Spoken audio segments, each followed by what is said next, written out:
నమస్కారం అప్టెక్ జాబ్స్ కి స్వాగతం. టీఎస్పీఎస్సీ గ్రూప్ 1 ప్రిలిమ్స్ కి ఇంకా 22 రోజుల మటుకే ఉంది.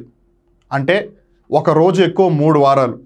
మరి ఈ 3 వారాల్లో మనం రోజు కూడా గడిచిన సంవత్సరంన్నర కాలం నుండి ఏవైతే ముఖ్యమైన కరెంట్ అఫైర్స్ జరిగాయో వాటిని దృష్టిలో పెట్టుకుని వాటికి సంబంధించిన పూర్తి సమాచారం, వాటికి సంబంధించిన బ్యాక్గ్రౌండ్ ఇన్ఫర్మేషన్ని కూడా కవర్ చేస్తూ ఒకవేళ ఇఫ్ ఇన్ కేస్ అదే అంశానికి సంబంధించి క్వశ్చన్ అడిగితే ఏ విధాలుగా అడగవచ్చు ఇలాంటి అంశాలన్నింటినీ కూడా కన్సిడర్ చేస్తూ మీ కరెంట్ అఫైర్స్కి రివిజను ఇస్తూ మీ కరెంట్ అఫైర్స్కి ప్రిపరేషను కల్పిస్తూ మీరు టీఎస్పీఎస్సీ గ్రూప్ 1 ప్రిలిమ్స్లో కరెంట్ అఫైర్స్కి సంబంధించి ఏ ప్రశ్న వచ్చినా సరే క్లియర్ చేసే విధంగా ఇవాళ నుంచి మనం డిస్కస్ అయిపోతున్నాము ఈ రాబోయే 22 రోజులు కూడా.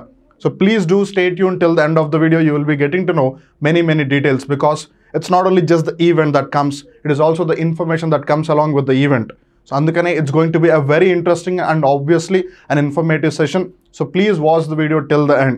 అలా నాకు వాళ్ళ అప్టెక్ జాబ్స్ యూట్యూబ్ ఛానల్కి ఫస్ట్ టైం వచ్చినట్టయితే ఛానల్ సబ్స్క్రైబ్ చేసుకుని బెల్ బటన్ ప్రెస్ చేయండి. బికాస్ ఇలాంటి ఇంట్రెస్టింగ్ ఇన్ఫర్మేటివ్ వీడియోస్ మీకు మళ్ళీ చూడాలి అనుకుంటే మీకు అప్డేట్స్ రావాలి, నోటిఫికేషన్స్ రావాలి కాబట్టి. అలానే టీఎస్పీఎస్సీ గ్రూప్ 1 ప్రిలిమ్స్కి సంబంధించి మీ దగ్గర టైం చాలా తక్కువగా ఉంది, నేను అన్ని సబ్జెక్టులు చదివేయాలి, అన్ని సబ్జెక్టులు రివైజ్ చేసుకోవాలి, నా దగ్గర టైం అస్సలు లేదని ఒకవేళ మీరు అనుకుంటే కనుక నేను చెప్పేది జాగ్రత్తగా వినండి. టీఎస్పీఎస్సీ గ్రూప్ 1 ప్రిలిమ్స్కి సంబంధించి అప్టెక్ జాబ్స్ ప్లస్ యాప్ మీకు క్విక్ రివిజన్ కోర్సును తీసుకొచ్చింది.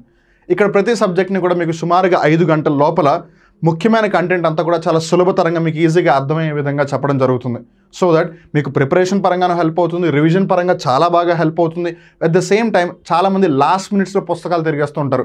వాళ్ళు ఈసారి పుస్తకాలు తిరగాల్సిన అవసరం లేదు. బికాస్ ప్రతి సబ్జెక్టు సుమారుగా 5 గంటలు, అంటే మీరు ఒక రోజులో 10 గంటలు ఫోకస్గా పెడితే 2 సబ్జెక్టులు ఈజీగా కవర్ చేసేస్తారు. అట్లా మీ టీఎస్పీఎస్సీ గ్రూప్ 1 ప్రిలిమ్స్ ప్రిపరేషన్ ఈజీగా ఫినిష్ అయిపోతుంది. ఇంకెందుకు ఆలోచిస్తున్నారు మరి? This is the best solution that you have to make sure that you clear the TSPSC group 1 prelims at any cost. And more over మీకు ఇక్కడ చాలా కంఫర్టబిలిటీ ఉంది. మీరు కావాలనుకుంటే ప్రతి సబ్జెక్ట్ని సెపరేట్గానే పర్చేస్ చేయొచ్చు, లేదు మొత్తం అన్ని సబ్జెక్టులు ఒకటేసారి పర్చేస్ చేసి మీకు ఇష్టం వచ్చినట్టు మీరు చదువుకోవచ్చు. The choice is yours. Remember, మీ లైఫ్కి మీరే రెస్పాన్సిబుల్ కదా. సో మీ జీవితానికి సంబంధించి బాధ్యతాయుతంగా ఆలోచించి మంచి డిసిజన్ తీసుకోండి. టీఎస్పీఎస్సీ గ్రూప్ 1 ప్రిలిమ్స్ని క్వాలిఫై చేయండి. Wishing everyone all the very best. On that note let's get into the details of today's current affairs. So మనం రివైజ్ చేసుకోబోయే first current affair of the day వచ్చేసి miss universe విశ్వసుందరి 2023.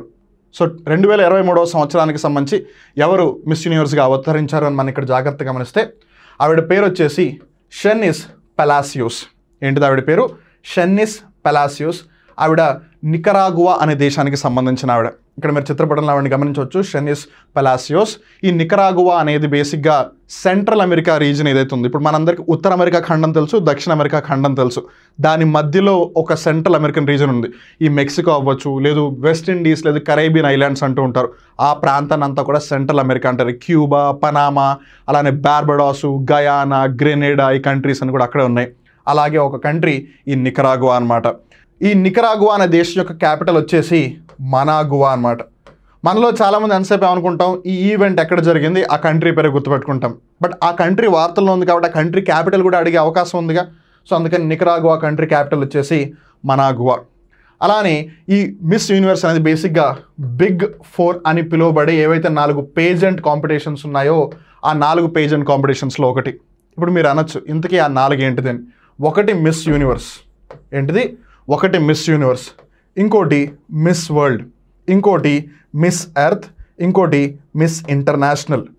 Miss universe, miss world, miss earth, miss international, ఈ 4టిని కలిపి big 4 అని పిలుస్తారనమాట. So ఈ 4టిలో కూడా one of the most popular వచ్చేసి ఈ మిస్ యూనివర్స్ 2023కి సంబంధించి ఈవిడ విజేతగా నిలిచారు. మరి ఆబ్వియస్గా ఇప్పుడు వచ్చే డౌట్ ఏంటంటే, అసలు మిస్ యూనివర్స్ని ఇప్పటివరకు ఇండియాకి సంబంధించిన వాళ్ళు ఎవరైనా గెలిచారా లేదా అని. వెల్, ఇప్పటివరకు మిస్ యూనివర్స్ని మన ఇండియాకి సంబంధించి 3 గెలిచారు. ఆ 3 ఎవరు అని అంటే, ఒకళ్ళు సుస్మితా సెన్, 2 లారా దత్తా, 3 హర్నాజ్ సంధు. మళ్ళీ రిపీట్ చేస్తున్నాను. ఫస్ట్ వచ్చేసి Sushmita Sen, the first person to win the Miss Universe title from India. Then comes Lara Dutta and then comes Harnaaz Sandhu. ఇక్కడ మనం సంవత్సరాలు అంటే వాళ్ళు ఏ సంవత్సరంలో ఈ మిస్ యూనివర్స్ టైటిల్ని దక్కించుకున్నారని గమనిస్తే, సుస్మితా సెన్ గారు 1994వ సంవత్సరం 1994లో, అండ్ లారా దత్తా గారు వచ్చేసి 2000వ సంవత్సరంలో 2000, అండ్ దెన్ హర్నాజ్ సంధు గారు 2021. So this are the years. And Sushmita Sen 1994, Lara Dutta 2000, Harnaaz Sandhu 2021.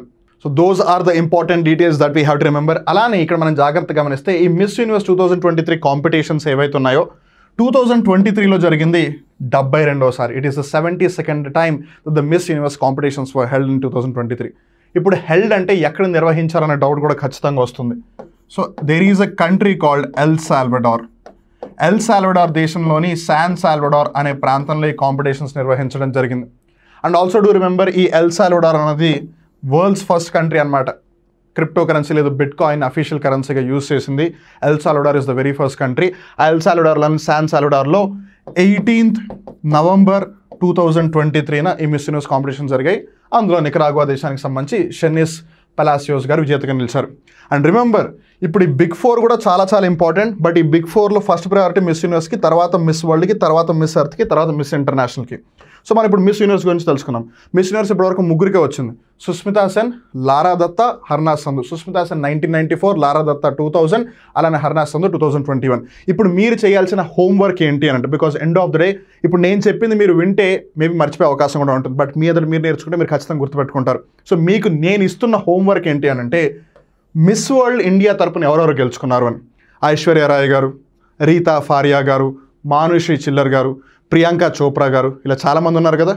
So అట్లా మిస్ యూనివర్స్ కాకుండా మిగిలిన మిస్ వరల్డ్, ఎస్పెషల్లీ మిస్ ఎర్త్కి, మిస్ ఇంటర్నేషనల్కి మరీ అంత ప్రిఫరెన్స్ ఇవ్వరు. But still they all are the part of the big 4. But Miss World అయితే మీరు ఖచ్చితంగా గుర్తుపెట్టుకోవాలి. సో ఐశ్వర్య రాయ్ గారికి వచ్చింది, మానుశ్రీ చిల్లర్ గారికి వచ్చింది, ప్రియాంక చోప్రా గారికి వచ్చింది, రీతా ఫారియా గారికి వచ్చింది. వీళ్ళకి ఏ సంవత్సరంలో వచ్చింది? సో ఇప్పుడు మన జాతకం వస్తే 7 members స్టిల్ నౌ. ఇక్కడ 3, అక్కడ 4. వాళ్ళకి ఏ సంవత్సరంలో వచ్చింది? బికాజ్ నేను ఆల్రెడీ విన్నర్స్ పేర్లు చెప్పేశాను కాబట్టి అది నోట్ చేసుకుని ఉండండి. ఇప్పుడు మనం తెలుసుకోబోయే రెండో ముఖ్యమైన కరెంట్ అఫైర్ వచ్చేసి గడిచిన 1.5 yearలో బుకర్ ప్రైజ్ 2023. ఇక్కడ మనం చాలామంది జాగ్రత్త కనిపిస్తే చాలామంది బాగా భయంకరంగా కన్ఫ్యూజ్ అవుతారు ఈ అవార్డుకి సంబంధించి. ఎందుకనంటే ఇప్పుడేమో దీన్ని బుకర్ ప్రైజ్ అన్నారు, ఒకప్పుడు దాన్ని మ్యాన్ బుకర్ ప్రైజ్ అన్నారు, అంతకుముందేమో Booker prize for the fiction అని అన్నారు. అదేంటిది అని అంటే, ఈ అవార్డ్ని మొట్టమొదటిసారిగా 1969లో ఇచ్చారు.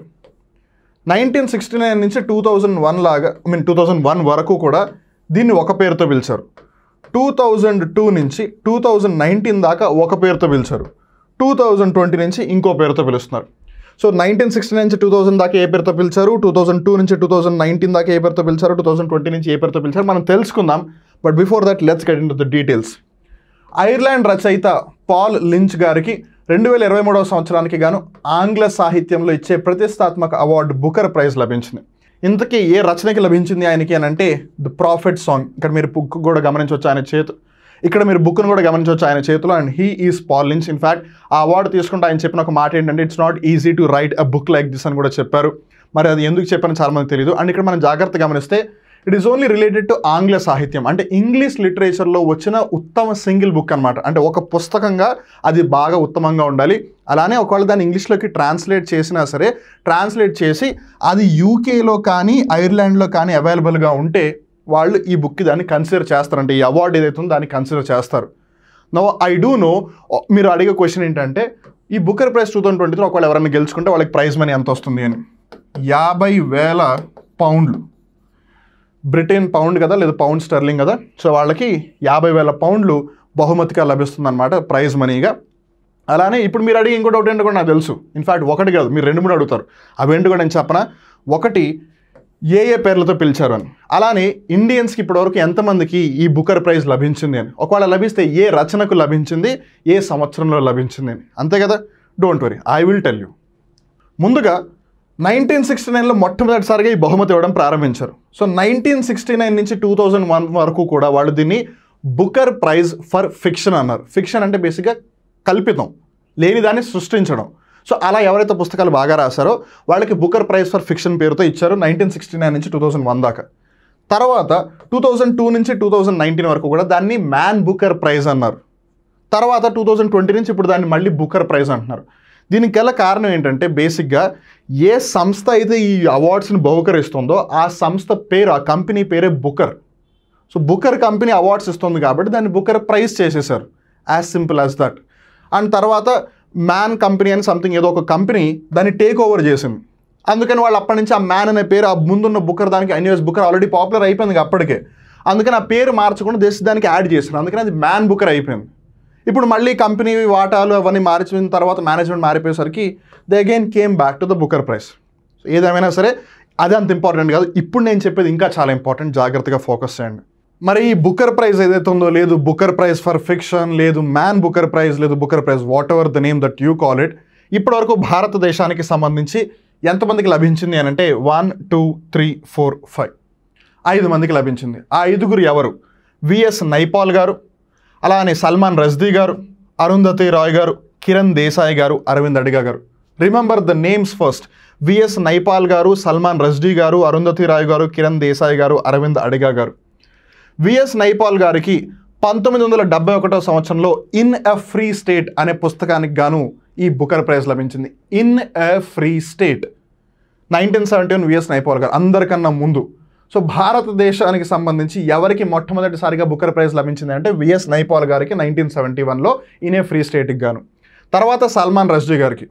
ఇక్కడ మనం జాగ్రత్తగా గమనిస్తే ఈ మీద రీసెంట్గా ఒక దాడి కూడా జరిగింది. గడిచిన సంవత్సరంన్నర కాలంలో కరెంట్ అఫైర్స్ ఆబ్వియస్లీ ఇంపార్టెంట్ అయిపోతాయి కాబట్టి ఈయన మీద దాడి జరిగింది కాబట్టి ఖచ్చితంగా ఈయనకి సంబంధించి క్వశ్చన్ అడిగే అవకాశం కొంచెం ఎక్కువగానే ఉంటుంది. సో ఏదేమైనా చూస్తే సల్మాన్ రష్దీ గారికి 1981 సంవత్సరంలో మిడ్ నైట్స్ చిల్డ్రన్ అనే పుస్తకానికి గాను ఈ బుకర్ ప్రైజ్ లభించింది. 1981 10 years తర్వాత మిడ్ నైట్స్ చిల్డ్రన్. తర్వాత థర్డ్ వచ్చేసి అరుంధతి రాయ్ గారికి 1997లో the god of small things అనే పుస్తకానికి లభించింది. సో మొట్టమొదటి మహిళ ఎవరు భారతదేశం తరపున ఈ బుకర్ ప్రైజ్ దక్కించుకోవడానికి అని అంటే అరుంధతి రాయ్ గారు. బికాస్ విఎస్ నైపాల్ గారు, సల్మాన్ రష్దీ గారు ఆబ్వియస్లీ పురుషులు, తర్వాత అరుంధతి రాయ్ గారు. సో ద ఫస్ట్ ఫీమేల్, అలానే the third Indian. 1997 the god of small things. And then Kiran Desai గారు 2006 సంవత్సరం ద ఇన్హెరిటెన్స్ ఆఫ్ లాస్ అనే పుస్తకానికి గాను. ఏం పుస్తకం? ద ఇన్హెరిటెన్స్ ఆఫ్ లాస్ పుస్తకానికి గాను కిరణ్ దేశాయ్ గారికి 2006లో లభించింది. And then comes Arvind Adiga గారు 2008 సంవత్సరం ద వైట్ టైగర్. నా ఇక్కడ మీరు జాగ్రత్తగా గమనించండి. మనం ఇందాక తెలుసుకున్నాం 1969 నుంచి 2001 వరకు దాన్ని బుకర్ ప్రైజ్ ఫర్ ఫిక్షన్ అని పిలిచారని. సో ఇప్పుడు వీళ్ళకి ఈ ముగ్గురికి, విఎస్ నైపాల్ గారికి, సల్మాన్ రష్దీ గారికి, అరుంధతి రాయ్ గారికి ఆ పురస్కారాన్ని బుకర్ ప్రైజ్ ఫర్ ఫిక్షన్గానే పిలుస్తారు. But by the time Kiran Desai గారు, అరవింద్ అడిగా గారు ఈ వీళ్ళిద్దరికీ కూడా పురస్కారం లభించడానికి అది మ్యాన్ బుకర్ ప్రైజ్ అయిపోయింది. సో అందుకని క్వశ్చన్లో బుకర్ ప్రైజ్ ఫర్ ఫిక్షన్ అన్నా లేదా మ్యాన్ బుకర్ ప్రైజ్ అన్నా మీరు రెండు వేరే అనుకుని కన్ఫ్యూజ్ అయిపోవద్దు. మూడవ ముఖ్యమైన కరెంట్ అఫైర్ వచ్చేసి అత్యంత శక్తివంతమైన 100 మంది మహిళలు, the top 100 most powerful women in the world or in the globe. Forbes సంస్థ విడుదల చేసిన ప్రపంచంలోని అత్యంత శక్తివంతమైన 100 మంది మహిళల జాబితాలో కేంద్ర ఆర్థిక మంత్రి నిర్మలా సీతారామన్ గారికి 32వ స్థానం దక్కింది. ఇక్కడ మనం జాగ్రత్తగా గమనిస్తే 32వ స్థానాన్ని మనం ఎందుకు మెన్షన్ చేస్తున్నాం? బికాజ్ ఇండియా తరపున she is at the top most position. ఈ జాబితాలో కిరణ్ మజుందార్ షా గారు కూడా ఉన్నారు, అలానే రోష్ని నాడార్ మల్హోత్రా గారు కూడా ఉన్నారు. విల్ టాక్ అబౌట్ దేర్ నెంబర్స్లో వాళ్ళు ఈ టాప్ 100లో ఎక్కడ ఉన్నారనేది కూడా మనం తెలుసుకుందాం. Nothing to worry about it. కాకపోతే నిర్మలా సీతారామన్ గారు ఇండియా తరపున హైయెస్ట్ పొజిషన్లో ఉన్న పర్సన్.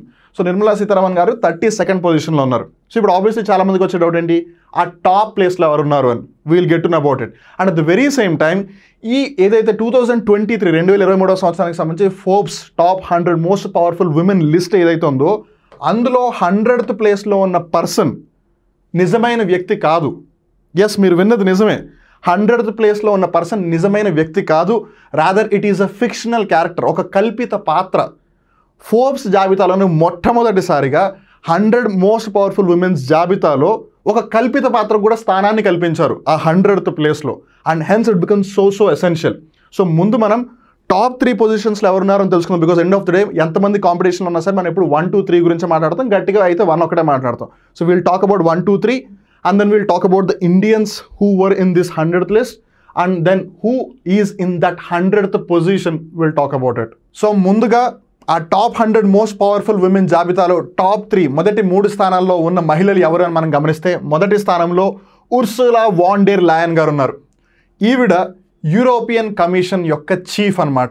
యూరోపియన్ కమిషన్ ఏదైతుందో దాని యొక్క అధ్యక్షులు అని చెప్పవచ్చు ఉర్సులా వాన్ డెర్ లయన్ గారు. ఈవిడ బెల్జియం దేశస్తురాలు. And then comes the second person are the second women Christine Lagarde గారు. ఈవిడ జర్మనీ దేశస్తురాలు. ఈవిడ ఏదైతే యూరోపియన్ బ్యాంక్ ఉందో దాని యొక్క హెడ్ అనమాట. సో ఇప్పుడు ఎలా అయితే మనకి వివిధ బ్యాంకులు ఉంటాయో అట్లా యూరోపియన్ బ్యాంక్ ఉందో ఆ యూరోపియన్ బ్యాంక్ హెడ్ ఈ క్రిస్టిన్ లగార్డే గారు. ఈవిడ జర్మనీ దేశస్తురాలు. ఆవిడ 2వ స్థానంలో ఉంది. 3వ స్థానంలో ఉన్న పేరు మనకి చాలా సుపరిచితం, కమలా హ్యారిస్ గారు. అమెరికా దేశానికి ఉపరాష్ట్రపతి లేదు ఉపాధ్యక్షురాలు. So she is the vice president of US, మనందరికీ తెలుసు. So she is at 3rd place. First వచ్చేసి Ursula von der Leyen, second వచ్చి క్రిస్టిన్ లగార్డే, థర్డ్ వచ్చి కమలా హ్యారిస్. ఈవిడ యూరోపియన్ కమిషన్ చీఫ్, ఈవిడ యూరోపియన్ బ్యాంక్ యొక్క హెడ్, ఈవిడ అమెరికా దేశం యొక్క ఉపరాష్ట్రపతి. Now let's talk about the people from India who were there in this list. మరి భారతదేశానికి సంబంధించి ఈ ఫోర్బ్స్ విడుదల చేసిన టాప్ 100 మోస్ట్ పవర్ఫుల్ విమెన్, అత్యంత శక్తివంతమైన 100 మంది మహిళల జాబితాలో ఇండియా నుంచి ఎవరెవరికి చోటు దక్కింది అని గమనిస్తే మనం ఇందాక ఆల్రెడీ తెలుసుకున్నాం. నిర్మలా సీతారామన్ గారికి 32వ స్థానం దక్కింది. ఇండియా తరపున she is in the first place. And second వచ్చేసి రోష్ని నాడార్ మల్హోత్రా గారు. మీ అందరికీ హెచ్సిఎల్ అనే కంపెనీ తెలిసే ఉంటుంది, టెక్నాలజీకి సంబంధించి. కొన్ని సిపిలు లేదు మానిటర్ల మీద పేరు చూస్తుంటారు హెచ్సిఎల్ టెక్నాలజీస్ అని. ఒకప్పుడు శివ్ నాడార్ గారు ఉండేవాళ్ళు ఆ స్థానంలో. సో ఆ హెచ్సిఎల్ టెక్నాలజీస్కి సీఈఓగా ఇప్పుడు రోష్ని నాడార్ మల్హోత్రా గారు బాధ్యతలు చేపడుతూ ఉన్నారు. సో ఆవిడికి 60వ స్థానం లభించింది. And then comes Soma Mondal గారు. ఈ పేరు మీరు జాగ్రత్తగా గుర్తుపెట్టుకోవాలి, బికాస్ మనందరికీ సెయిల్ తెలుసు. సెయిల్ అంటే ఏంటి? పడవ సెయిల్, ఆ సెయిల్ కాదు. సెయిల్ అంటే steel authority of India limited. Soma Mondal గారు స్టీల్ అథారిటీ ఆఫ్ ఇండియా లిమిటెడ్కి మొట్టమొదటి ఫంక్షనల్ డైరెక్టర్ మహిళగా. Try to get it. As a women, Soma Mondal గారు is the very first functional women director. She is the very first women chairperson of steel authority of India limited. She is also the very first chief executive officer, CEO, as a women of SAIL. So ఈవిడ ఒకవేళ మనం చెప్పాలి ఏ కేటగిరీలోకి వస్తారు అని అంటే వ్యాపార రంగం. సోమా మొండల్ గారు స్టీల్ అథారిటీ ఆఫ్ ఇండియా లిమిటెడ్కి మొట్టమొదటి మహిళా ఫంక్షనల్ డైరెక్టరు, మొట్టమొదటి మహిళా అధ్యక్షురాలు, మొట్టమొదటి మహిళా సీఈఓ కూడా. And then comes Kiran Mazumdar Shaw గారు. కిరణ్ మజుందార్ షా గారు మనందరికీ జాగ్రత్తగా ఒకవేళ కొంతమంది తెలిసే ఉంటుంది, కొంతమంది తెలియకపోతే చెప్తున్నాను. బయోకాన్ కంపెనీ అని మీరు వినే ఉంటుంటారు. బెంగళూరు బేస్డ్ ఒక కంపెనీ ఉందన్నమాట, బయోకాన్ ఫార్మాస్యూటికల్స్. ఆ బయోకాన్ కంపెనీకి సీఈఓ ఈవిడ కిరణ్ మజుందార్ షా గారు. ఈవిడికి 76వ స్థానం లభించింది. So that's the list. Nirmala Sitharaman గారు 32, రోష్ని నాడార్ మల్హోత్రా గారు 60, సోమా మొండల్ గారు 70, కిరణ్ మజుందార్ షా గారు 76. మీరు అనొచ్చు ఇదంతా బాగానే, మళ్ళీ ఈ పేరు ఎందుకు రాశారు మాస్టర్ అని. నేను ఇందాక మీకు ఒక మాట చెప్పాను, 100th ప్లేస్ ఏదైతే ఉందో అది మొట్టమొదటిసారిగా ఒక నిజమైన వ్యక్తికి ఇవ్వలేదు, రాదర్ ఒక కల్పిత పాత్ర, ఒక ఫిక్షనల్ క్యారెక్టర్కి ఇచ్చారు అని. And that fictional character is none other than Barbie. I'm a Barbie girl in the Barbie world. So ఆ బార్బీకి 100వ స్థానం ఇచ్చారు. దానికి మేబీ ఈ 2023 లిస్టులో చోటు కల్పించడానికి one of the major reason would have been the Barbie movie. 2023 సంవత్సరంలో బార్బీ సినిమా కూడా రిలీజ్ అయింది. మనందరికీ ఎక్కువగా 2023 సంవత్సరానికి సంబంధించి ఎక్కువ ఆస్కర్ పురస్కారాలు ఏ సినిమా దక్కించుకుంది అంటే ఓపెన్ హైమర్ అని తెలుసు. కానీ ఓపెన్ హైమర్తో పాటే విడుదలైంది ఈ Barbie movie. In fact so many people have considered this as a cultural revolution. అంటే మనందరం కూడా ఒక కల్చర్ని సార్ట్ ఆఫ్ ఫాలో అవుతూ ఉంటాం కదా, ఆ కల్చర్ని మార్చిన సినిమాలలో బార్బీ కూడా ఉంటుంది అని for the very first time మొట్టమొదటిసారిగా ఒక ఫిక్షనల్ క్యారెక్టర్ కూడా దీంట్లో చోటు దక్కించారు. సో విచ్ బేసికలీ మీన్స్ భవిష్యత్తులో ఇంకా ఎక్కువగా వచ్చే అవకాశాలు కూడా ఉన్నాయి. అంటే నిజమైన వ్యక్తుల కన్నా ఒక కల్పిత పాత్ర ఎక్కువగా పవర్ఫుల్ అయిపోయింది for the very first time. So we are moving in to different type of world. So అందుకని this definitely is going to draw people's attention. కొంతమంది ఎస్ అని చెప్పచ్చు, కొంతమంది నో అని చెప్పచ్చు, బట్ ఏది ఏమైనా 100వ స్థానం బార్బీకి దక్కింది, గుర్తుపెట్టుకోండి. ఇప్పుడు మనం డిస్కస్ చేయబోయే తర్వాత కరెంట్ అఫైర్ అంశం వచ్చేసి ఏపీఈసీ శిఖరాగ్ర సదస్సు 2023. ఏపీఈసీ అంటే ఏషియన్ పసిఫిక్ ఎకనామిక్ కోఆపరేషన్. ఇక్కడ మనం జాగ్రత్తగా గమనిస్తే ఈ ఆసియా అలానే పసిఫిక్ ఏదైతే ప్రాంతం ఉందో అది ఒక విధంగా చెప్పాలంటే ప్రపంచ జీడిపిలో దగ్గరగా 60 నుంచి 70% వరకు వాటాని కలిగి ఉంది. ఎందుకంటే పసిఫిక్ అంటే అది అవతల వైపు నుంచి న్యూజిలాండ్, ఆస్ట్రేలియా, అలానే అమెరికా ఇవన్నీ వచ్చేస్తాయి. ఇటువైపు మనం గమనిస్తే ఈ జపాన్, ఫిలిప్పీన్స్, చైనా ఇవన్నీ కూడా ఉన్నాయి. సో అందుకని ఈవెన్ ఇండోనేషియా ఇవన్నీ కూడా. So it plays a very crucial role అనమాట. సో అందుకని ఈ ఏషియా పసిఫిక్ ఎకనామిక్ కోఆపరేషన్కి సంబంధించి ఒక సమ్మిట్ జరిగింది. అండ్ ఇది ఎందుకు ఇంపార్టెంట్ అంటే, ఒకటి దీని యొక్క స్థాపన ఎప్పుడు జరిగిందో మనం తెలుసుకోవాలి. 1989.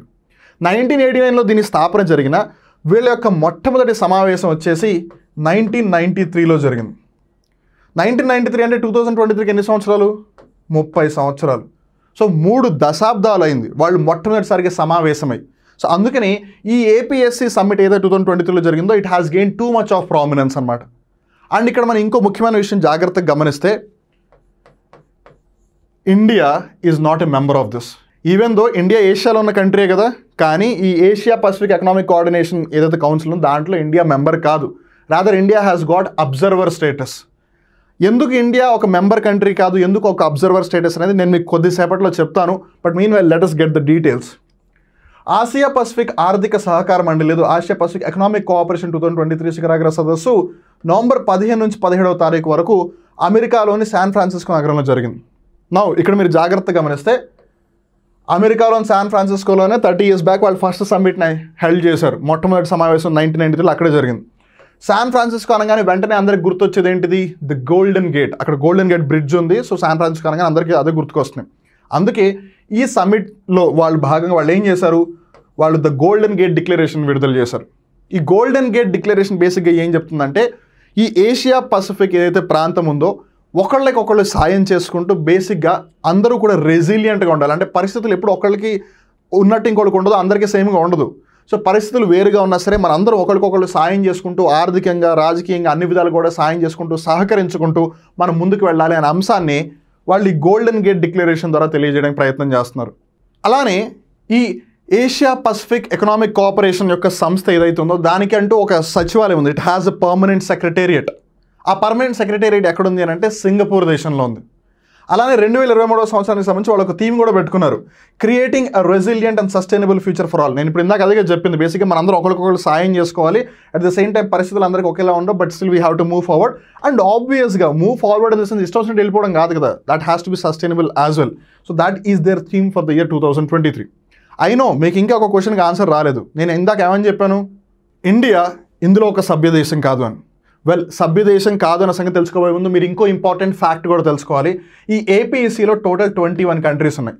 ఆ 21 కంట్రీస్ని మీరు ఇక్కడ మ్యాప్లో గమనించవచ్చు. సో మనం ఇన్ జనరల్గా ఒకవేళ మేజర్ కంట్రీస్ని కన్సిడర్ చేసిన యూఎస్ఏ ఉంది, కెనడా ఉంది, మెక్సికో ఉంది, ఆస్ట్రేలియా ఉంది, న్యూజిలాండ్ ఉంది, ఇండోనేషియా ఉంది, చైనా ఉంది, జపాన్ ఉంది, రష్యా ఉంది, సౌత్ కొరియా ఉంది. ఇవన్నీ ఉన్నాయి. మరి ఏషియాలో one of the powerhouse అయిన ఇండియా ఎందుకు లేదు అని? వెల్, ఇందాక చెప్పాను, ఇండియా ఈ 21 మెంబర్స్ ఏదైతే గ్రూప్ ఉందో దాంట్లో మెంబర్ కాదు, rather it has got the observer status. దానికి గల కారణం ఏంటంటే యాక్చువల్గా ఇండియా 1991లో ఇందులో మెంబర్ అవుదాము అని ట్రై చేసింది. కాకపోతే ఇక్కడ మీరు జాగ్రత్తగా గమనిస్తే అదే 1991లో ఇండియాలో ఎల్పిజి రిఫార్మ్స్ కూడా జరుగుతూ ఉన్నాయి కదా. Our economy was opened. అప్పటి వరకు మనం ఒక క్లోజ్డ్ ఎకానమీగా ఉన్నాము. Then we started becoming an open economy. LPG reforms, liberalisations, privatisation, globalisation. So బేసిక్గా మనం మార్కెట్ని ఓపెన్ చేసాము. అదే టైంలో బేసిక్గా ఇండియా కూడా 1991లో నేను మీ దాంట్లో భాగస్వామ్యం అవ్వాలి, సభ్యదేశం కావాలి అని అడిగింది ఇండియా. కాకపోతే కొన్ని దేశాలు ఒప్పుకున్నాయి ఆ విషయానికి. అవును, ఇండియా మంచి దేశము, ఇండియా మనం ఖచ్చితంగా తీసుకోవాలి, because India is a powerhouse of the Asia కాబట్టి. ఈవెన్ అప్పుడు ఆ పర్టికులర్ పాయింట్ ఆఫ్ మరీ అంతగా కాకపోయినా still some countries are supporting it. ఇంకొన్ని కంట్రీస్ ఏమన్నాయనంటే ఈవెన్ దో వాళ్ళు ఎల్పిజి పరంగా వాళ్ళ మార్కెట్ని ఓపెన్ చేసినా స్టిల్ ఇండియాలో ఇంకా రూల్స్ అండ్ రెగ్యులేషన్స్ చాలా ఎక్కువగా ఉన్నాయి, మనందరం కలిసికట్టుగా ఒకటేసారి ముందుకు వెళ్ళలేము, వాళ్ళు ఇంకా ఆ రూల్స్ అండ్ రెగ్యులేషన్స్ని కొంచెం ఎంత కాదన్నా సరే మాడ్యులేట్ చేయాలి అన్న ఇదిలో మాట్లాడి ఇండియాకి వాళ్ళు మెంబర్షిప్ ఇవ్వలేదు. సరే పోను వదిలేయండి. 1997లో వచ్చిన ఒక క్లాజ్ ఏకంగా ఇండియా భవిష్యత్తును మార్చేసింది. ఎలా అంటే 1997లో ఈ APEC Asia Pacific economic cooperation ఒక డెసిషన్ తీసుకుంది, మనం ఇప్పటి నుంచి ఏ కొత్త కంట్రీని కూడా అసలు దీంట్లో జాయిన్ చేసుకోకూడదు అని. Yes, you heard it right. వేరే ఏ కొత్త కంట్రీని కూడా జాయిన్ చేసుకోకూడదు. రాదర్ మన గోల్ ఏంటంటే ఎవరైతే ఆల్రెడీ మెంబర్స్ అయిపోయారో ముందు వాళ్ళని డెవలప్ చేసేలాగా చేద్దాం, తర్వాత మిగతా సంగతి దేవుడు ఎరుగు అని చెప్పి 1997లో డిసిజన్ తీసుకున్నారు. సో ఇక్కడ ఈ కారణం చెప్పి ఇండియాని జాయిన్ చేసుకోలేదు. 97లోనేమో ఇంకా వేరే కంట్రీని జాయిన్ చేసుకోవద్దన్నారు కాబట్టి ఇండియాని కూడా జాయిన్ చేసుకునే ఛాన్స్ పోయింది. కాకపోతే ఈ 1997లో వాళ్ళు తీసుకునే డెసిజన్ యాక్చువల్గా వాళ్ళు 2012 వరకే పెట్టుకున్నారు. అంటే ఒక 15 సంవత్సరాల వరకే పెట్టుకున్నారు. కానీ 2012 గడిచిపోయి కూడా 12 సంవత్సరాలు అంటే పుష్కరకాలం గడిచిపోయింది కదా. మరి అయినా మార్పు ఎందుకు రాలేదు అని అంటే 2012 తర్వాత వాళ్ళు ఆ క్లాజ్ ఏదైతుందో దాన్ని ఇంకా మార్చలేదు. They haven't changed it yet. దీనికి చాలామంది చెప్పే కారణం ఏంటి అని అంటే ఈ 1991కి 2012కి ఇండియా చాలా డిఫరెంట్. అండ్ ఇప్పుడు India has become a super power. Of course there are various reasons though కాదు అని చెప్పడానికి కూడా, but still India is growing super power for sure. So considering that చైనాకి ఇష్టం లేదు ఈ విధంగా జరగడం అని, చైనా కొన్ని కంట్రీస్తో కలిసి లాబింగ్ చేసి ఇండియా రానివ్వకుండా చేస్తుంది, అందుకే వాళ్ళ క్లాజ్ని మార్చట్లేదని కూడా కొంతమంది అంటూ ఉన్నారు. బట్ ఏదేమైనా సరే India hasn't got its membership yet. కాకపోతే India has got the observer status. That is about the Asia Pacific economic coordination. Now let's talk about GPAI సదస్సు. జాగ్రత్త, కన్ఫ్యూజ్ అవ్వద్దు. జీపే వేరు, జీపై వేరు. జీపే అంటే గూగుల్ పే, మనం ఫోన్ ద్వారా pay చేసేది. Whereas GPAI is basically the global partnership on artificial intelligence. దీనికి సంబంధించిన సమ్మిట్ 2023లో ఇండియాలోనే జరిగింది. ప్రధానమంత్రి నరేంద్ర మోదీ గారే దీన్ని ప్రారంభించారు. Prime minister Narendra Modi has inaugurated it, the global partnership on artificial intelligence summit. So ఇది జాగ్రత్తగా గమనిస్తే 2023లో జరిగింది. అండ్ వై ఇది ఇంపార్టెంట్ మనం తెలుసుకోవాలి అనుకుంటే, బికాజ్ ఇది న్యూఢిల్లీలో జరిగింది 1. అండ్ సెకండ్ థింగ్ ఈస్, ఈ న్యూఢిల్లీలో జరిగింది కాబట్టి the New Delhi declaration has also been released and which is regarding again the artificial intelligence utility అనమాట. సో ఈ కృత్రిమ మేధస్సు అనే అంశానికి సంబంధించి భవిష్యత్తులో ఏ విధంగా ఉండాలి, కార్యాచరణ ఏ విధంగా ఉండాలి అనే అంశాలకు సంబంధించి ఒక డిక్లరేషన్, ఒక ప్రకటన లాగా న్యూఢిల్లీ నుంచి అది స్టార్ట్ అయింది కాబట్టి దానికి న్యూఢిల్లీ డిక్లరేషన్ అని పేరు పెట్టారు. అలానే ఇక్కడ మనం జాగ్రత్తగా గమనిస్తే ఇంకో ముఖ్యమైన విషయం, ఈ ఏదైతే global partnership on artificial intelligence ఉందో ఇట్స్ అ 28 మెంబర్ అలయన్స్ అనమాట. 28 సభ్య దేశాలు ఉన్న ఒక alliance and India obviously is a member of it. And ఇంకో ముఖ్యమైన విషయం, 2023వ సంవత్సరానికి సంబంధించి ఇండియా వాజ్ లీడింగ్ ఇట్, అంటే 2023వ సంవత్సరానికి సంబంధించి ఇండియా వాజ్ హెడింగ్ ఇట్ అనమాట. అందుకని it become so essential. Now ఇక్కడ మనం దీనికి సంబంధించి జాగ్రత్తగా గమనిస్తే there are 2 very important terms that we have to remember. ఒకటి ఐరావత్, ఇంకోటి యుఏఐ. సో ఈ గ్లోబల్ పార్ట్నర్షిప్ ఆన్ ఆర్టిఫిషియల్ ఇంటెలిజెన్స్ని ఒక అడుగు ముందుకు తీసుకెళ్తూ మన ఇండియాలో జరుగుతున్న 2 మేజర్ డెవలప్మెంట్స్ వచ్చేసి ఒకటి ఐరావత్, ఇంకోటి యుఏఐ. వీటి గురించి తెలుసుకుని we'll try to end up today's current affairs session. ఇప్పుడు ఆ 2 టర్మ్స్ అండ్ టర్మినాలజీస్ ఏవైతే ఉన్నాయో ఐరావత్ అలానే యుఏఐ, ఈ రెండింటి గురించి కొంచెం తెలుసుకోవడానికి ప్రయత్నం చేద్దాం. సో ముందుగా ఐరావత్. ఇంతకీ ఐరావత్ ఏంటి అంటే it's a cloud computing platform అనమాట. సో ఈ క్లౌడ్ కంప్యూటింగ్ ప్లాట్ఫామ్ ఐరావత్ని తీసుకొచ్చారు అండ్ ఇది మోస్ట్లీ ఆర్టిఫిషియల్ ఇంటెలిజెన్స్కి సంబంధించి దాని యొక్క లైన్స్లోనే అది వర్క్ అవుతూ ఉంటుంది. ఇంతకీ ఐరావత్ ఏంటంటే బేసిక్గా ఒక న్యూమానిక్ లాగా అనమాట. It's basically very big thing. దాని వాళ్ళు ఇన్ షార్ట్ అలా పెట్టారు. ఏంటంటే ఆర్టిఫిషియల్ ఇంటెలిజెన్స్ రీసెర్చ్, ఏఐ అంటే ఆర్టిఫిషియల్ ఇంటెలిజెన్స్. సో నేను ఇన్ షార్ట్ రాశాను అక్కడ, artificial intelligence research analytics and knowledge assimilation platform. దాన్నే వాళ్ళు ఐరావత్ అని అంటున్నారు.